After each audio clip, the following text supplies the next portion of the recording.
رسول اللہ صلی اللہ علیہ وآلہ وسلم نے فرمایا، اگر تم اتنے گناہ کر لو کہ تمہارے گناہ آسمان تک بھی پہنچ جائیں مگر اس کے بعد تم توبہ کر لو تو اللہ سبحانہ و تعالیٰ تمہاری توبہ قبول فرما لیں گے۔ رسول اللہ صلی اللہ علیہ وآلہ وسلم نے فرمایا، 3 دعاؤں کے قبول ہونے میں کوئی شک نہیں: باپ کی دعا، مسافر کی دعا، مظلوم کی دعا۔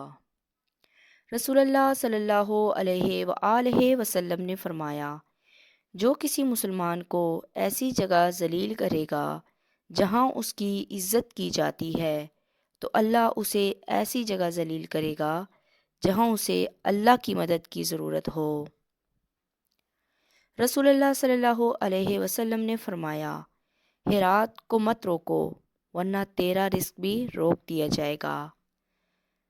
رسول اللہ صلی اللہ علیہ وآلہ وسلم نے فرمایا، لوگو صدقہ کرو کیونکہ تم پر ایک وقت آئے گا کہ آدمی اپنا صدقہ لیے ہوئے پھرے گا، اسے کوئی شخص ایسا نہیں ملے گا جس کو وہ قبول کرے۔ جسے دینے لگے گا وہ جواب دے گا، اگر تو کل لاتا تو میں لے لیتا، لیکن آج تو مجھے اس کی کوئی ضرورت نہیں۔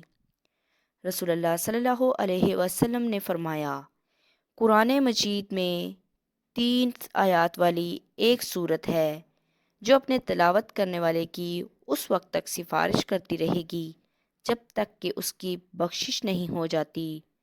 وہ سورت ہے یعنی سورہ ملک۔